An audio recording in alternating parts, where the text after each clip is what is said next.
Hey, it's Les from the TV Dudes. This week, I was lucky enough to chat with Anthony Sparks. I was hoping to get to talk to him at ATX Television Fest, but we didn't get a chance to connect. And so it was wonderful to make up the interview with him over the phone. He is showrunner on Queen Sugar, which is entering its fourth season, and he's been a writer on the show since the start. We talk about his time there, his changing job, as well as his experience as a cast member on the original Stomp, and a lot of stuff in between. It's a really great interview, and I hope you enjoy.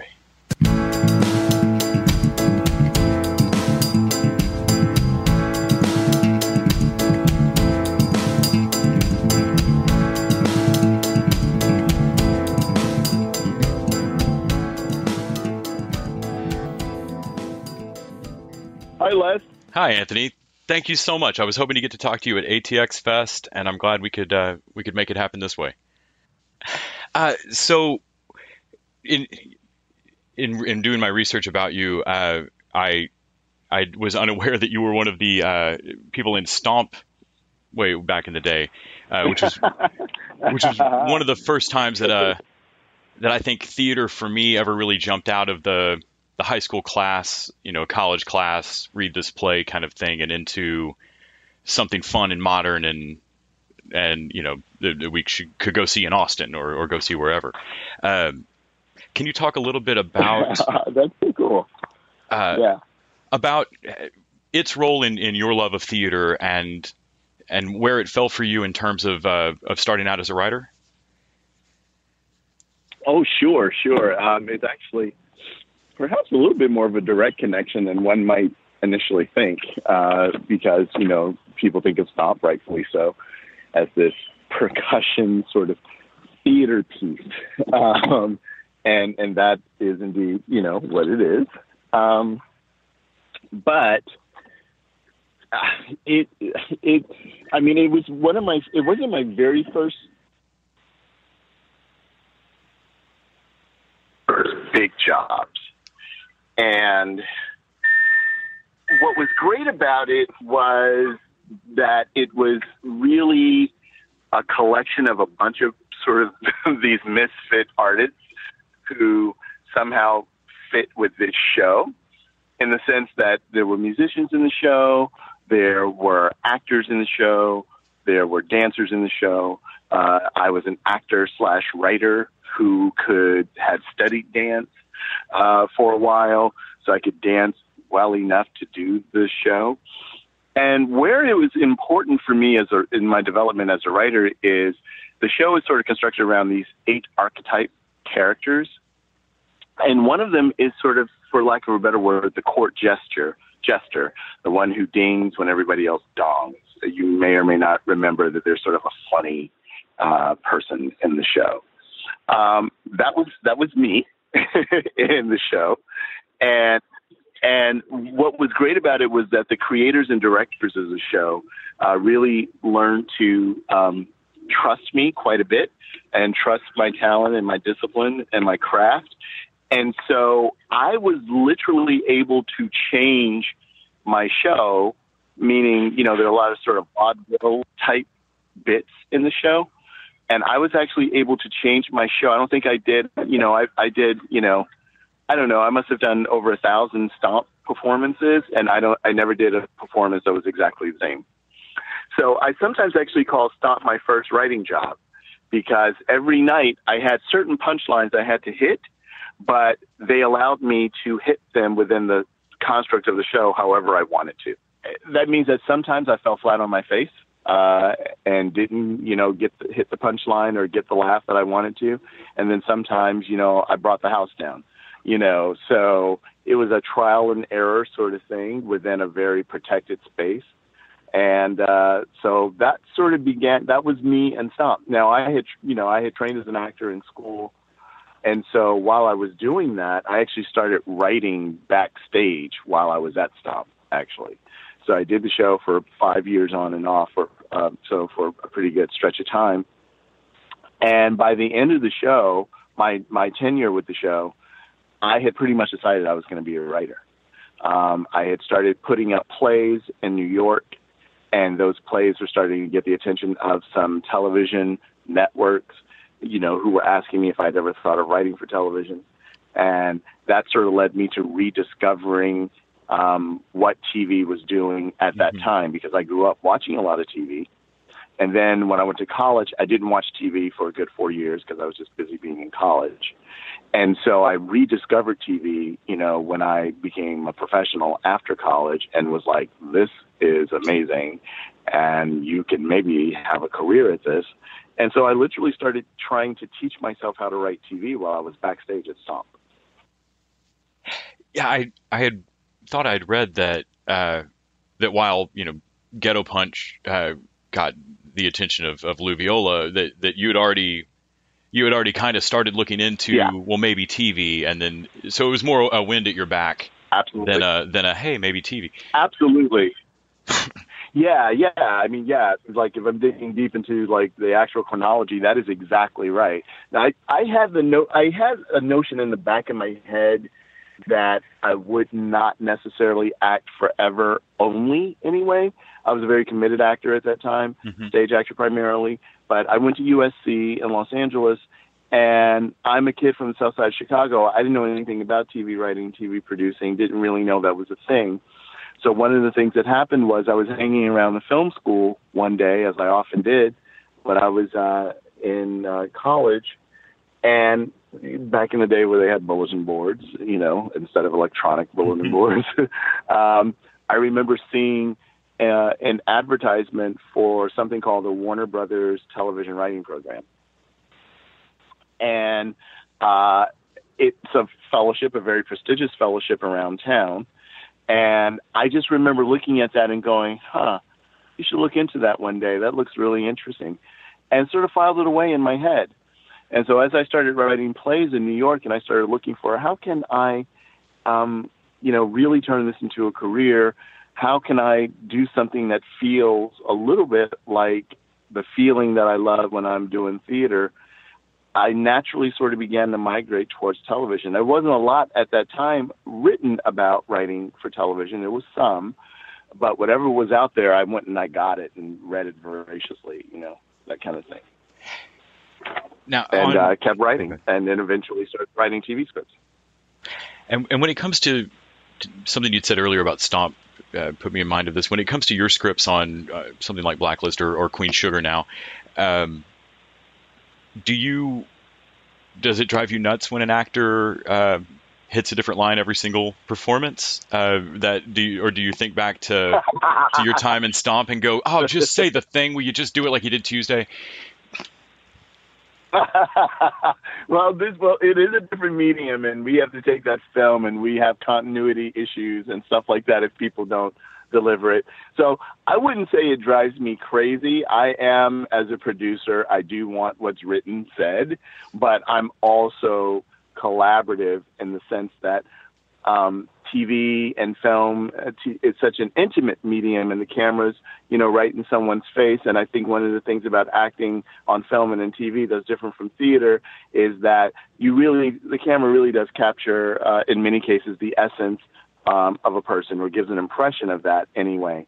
And so you really do want your actors to be as comfortable as they can playing the role that you have created without distorting the role and bending it to who they are, still playing the role that you wrote. But sometimes, a certain collection of words just doesn't fit comfortably in an actor's mouth, given the time frame within which you have to shoot television, which is generally quickly.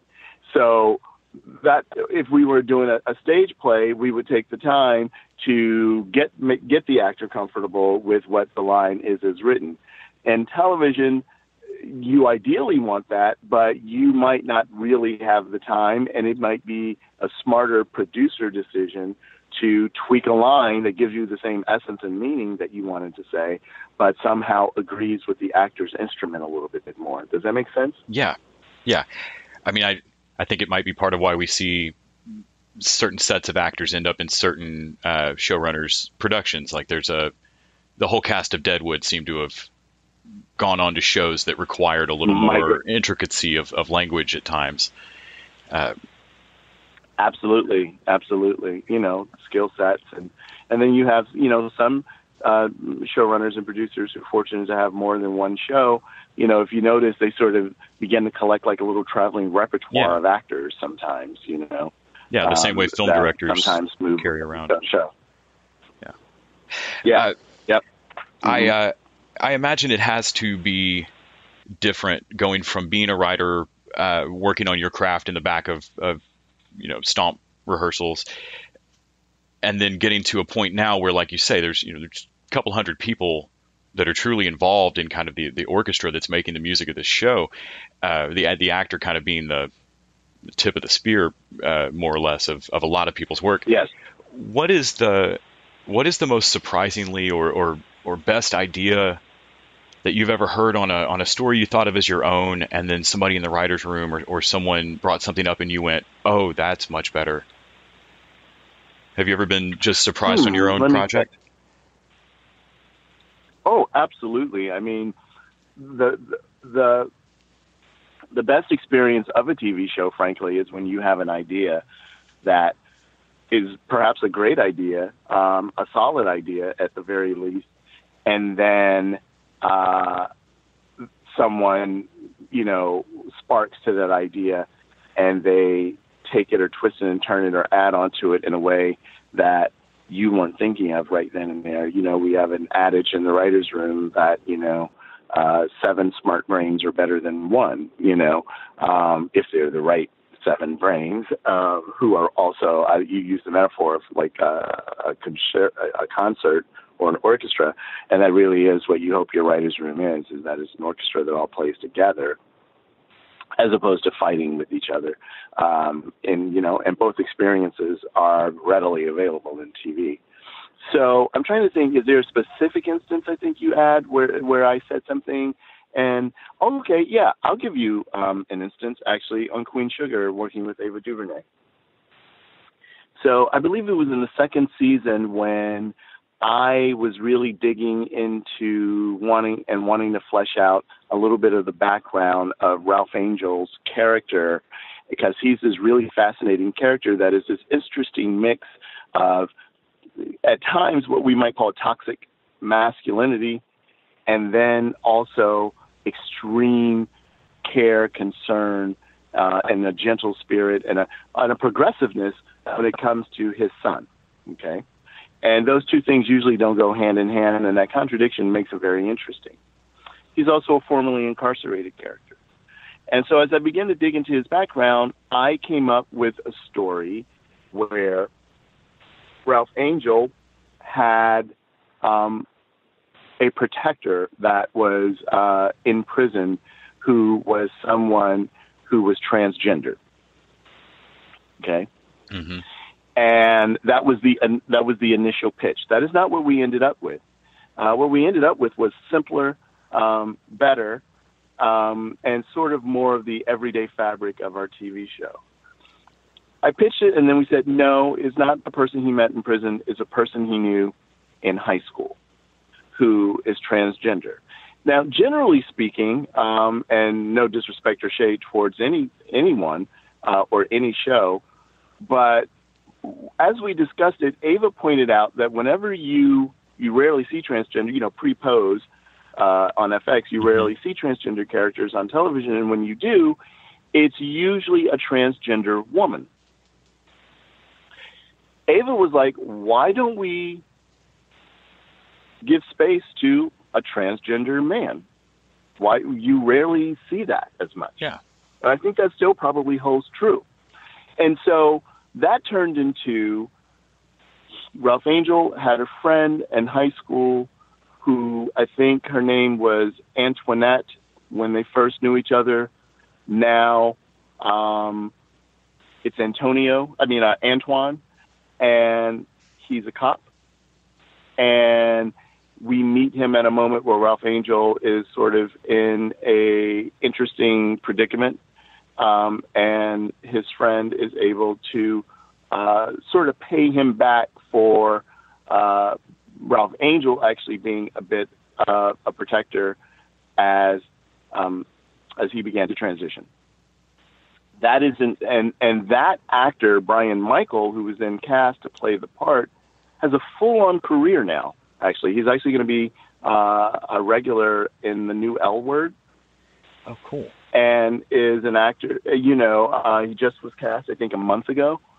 And we've featured him at least once per season on our show whenever we could find a real story that we wanted to tell. And that is an example of, I pitched Ava something, Ava took it, was like, great, love the area, let's flip it, And, it ends up really working for our show. It ends up really working for this actor, and that collaborative process, when it's working really well in TV, is something that I really love, frankly. TV is a great sort of mix of the loner writer, the hermit who needs to go away and close the door and write, but also gets to hang out with people. Yeah. So it's an interesting mix. You have to, which is an interesting skill set, frankly, for a writer to have, and why, some people do well with TV and some people don't, because some writers are like, what are all these people chiming in on what I have to say? Go away. I would imagine that managing a room full of people who are, like you said, most have probably come up with that isolated, I should go off and shut a door and write. This isn't, writers' rooms are not how anybody learned to write in junior high or high school or college, really. What do you think? Right. What do you think was done when you were in the writer's room that helped foster that ability for you to contribute ideas? And what have you carried forward now that you're showrunner to keep that comfort level so that people don't just clam up when they, might suggest something like, hey, what if it's not in prison? What if it's somebody from high school? Great question. The reality is that television writing and producing is not for every writer. That is I think a reality sometimes that everybody doesn't want to admit, because you can make a living at it, but it really isn't for everyone, because it is a skill set that I would say has to be developed more than arrives naturally for most people, most writers. And I have both been the new television writer, making mistakes, getting offended, taking something personal when perhaps I shouldn't take it personal. I've been that person. And I've also seen, and then able to either self-correct or have someone who loved me and wanted to see my career prosper, pull me to the side and go, hey, you're going to have to manage that. And you're going to have to figure out a productive way to, sort of deal with the realities of television writing, which often means being rewritten and things like that.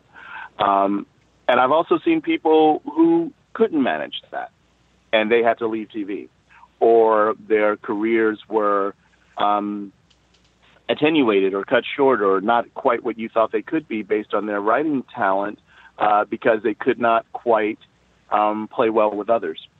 And that's very important. The reason it's important is because if I write a novel, obviously if I have a book deal, there is some sort of time frame in place. But the amount of time that you get to write a novel, we probably write a full season of television, in that time, if not 2 or 3. Yeah. It's just the economies of what you have to do and the quality with what you have to do it. There's a reason there's a writer's room. It's not just a tradition. There's a reason. And it works well when it works well. It can also be hell on earth when it doesn't work well. My goal as a showrunner is to always have a room that is a respectful place, that is a creative place, that is fun. I was like, can we have fun around here? I was like, guys, we make up stuff and people go and like realize that and put it on film. Like I think we won, you know what I mean? So can we also have fun, because there are some writers' rooms where like fun is not allowed. It's just, I don't know. The showrunner has to go talk to their therapist. I don't know what that's about. Some sort of survivor's guilt or something. I don't know what it is, but, so it's a fine balance, because while you want to have fun, and I believe that having fun is conducive to the creative process, there does come a time where it's like deadlines in TV are so real. Probably of most of the writing mediums, it is the medium where deadlines are real. Like you've never turned on a television set and had someone hold up a sign or make an announcement that says, "So sorry, no episode of NCIS this week. Yeah. Writers fell behind on the draft." You've Yeah. never seen that. And the few times internally in the industry where we know showrunners actually started missing air dates, that is when you're getting fired. And I won't name specifics right now, but it's part of the public record. If you dig hard enough, there have been famous TV writers who had drug problems, who had alcohol problems, who blah, blah, blah, who I think now that behavior would not pass muster, but somehow managed to stay in their job in the past, that when they finally got fired, they got fired because they started missing episodes. Yeah. So the real hard stop here was air date. Yeah. That's not funny. It's not cute. It's not even funny to even almost get close to that. And so there's pressure involved as well.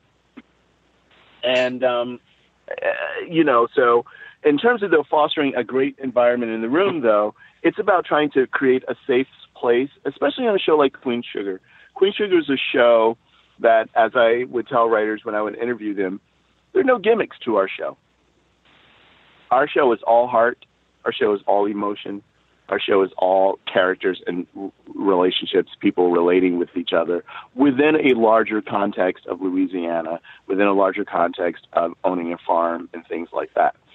So the Queen Sugar is a show that is successful because people really bring their artistry to it at all levels, up and down production.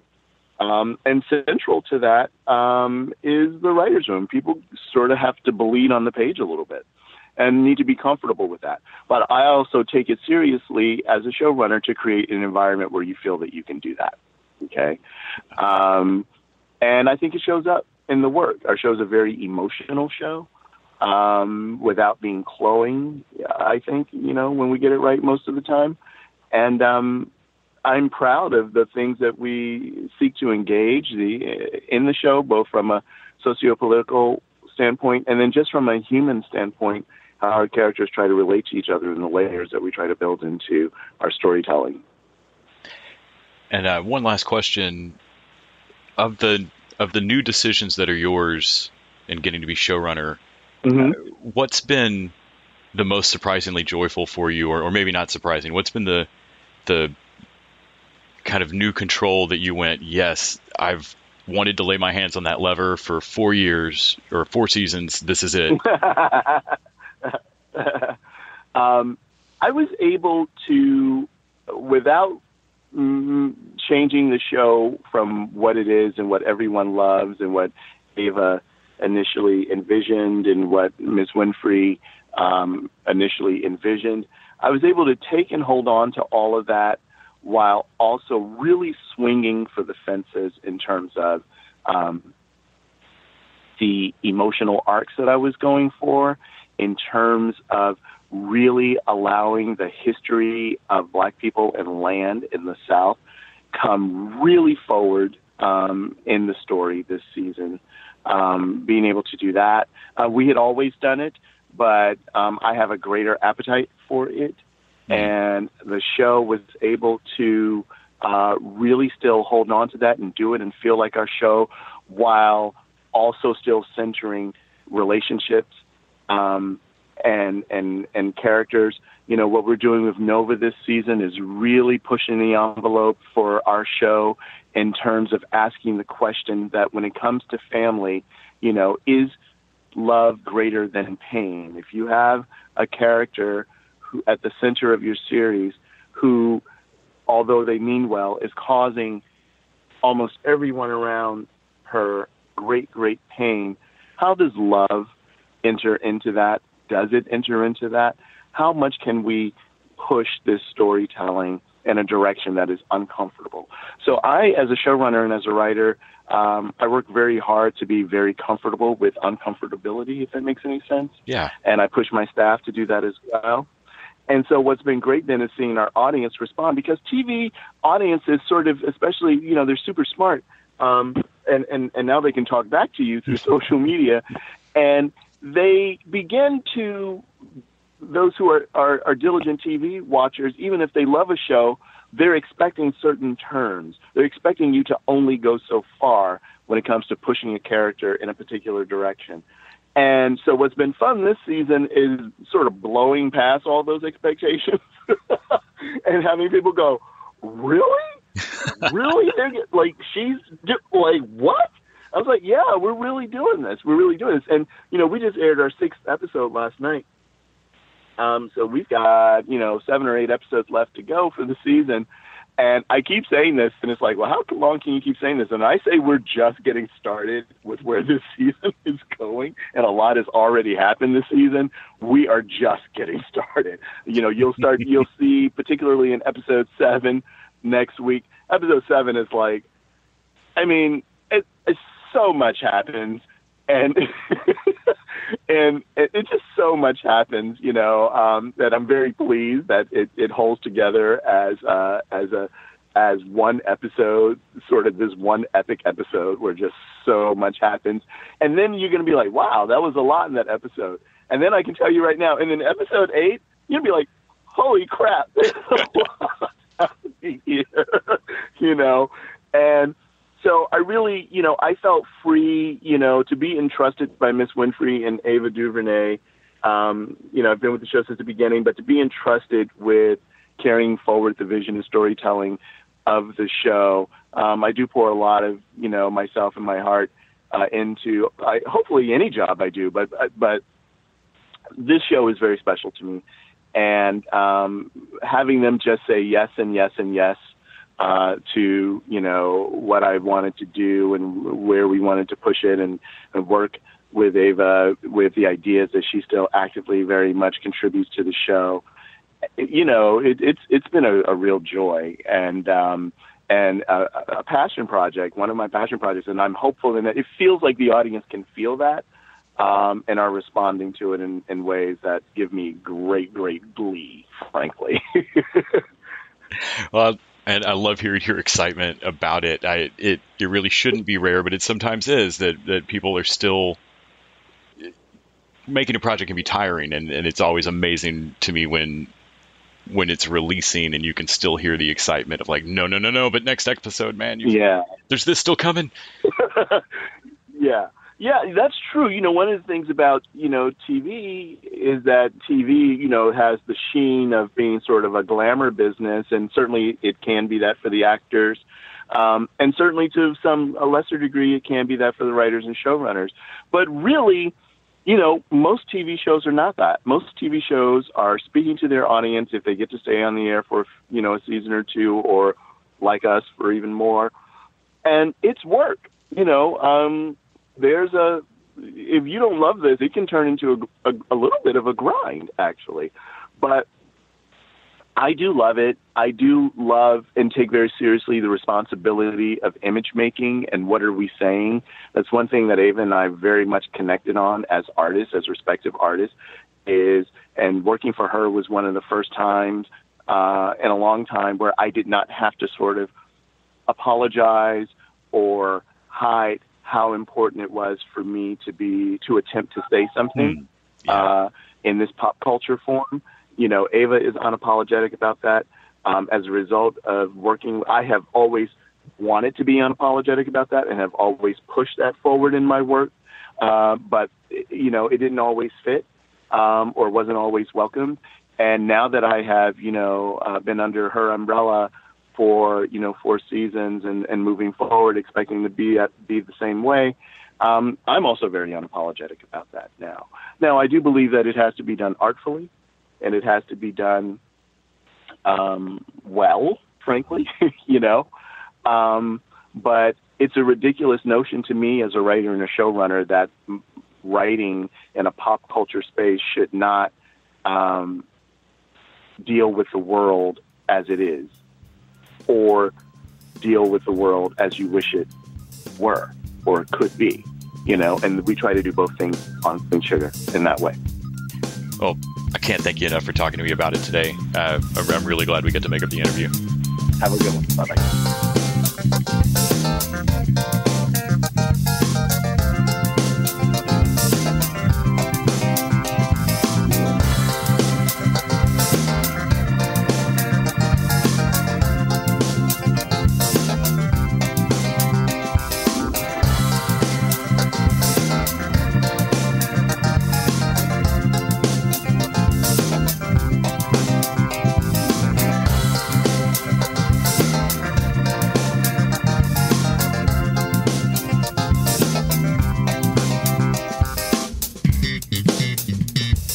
The TV Dudes is an independently run podcast and a member of the Electric Sweater Podcast Network. We are exclusively listener supported. If you'd like to help us out, go to patreon.com/tvdudes. You can like us on Facebook and Twitter at TV Dudes. All the music for our show is by our friend and original TV dude, Gregory J. Amani Smith. To find out more about us, go to thetvdudes.com and electricsweater.com. I'm Grant Davis. Thanks for listening.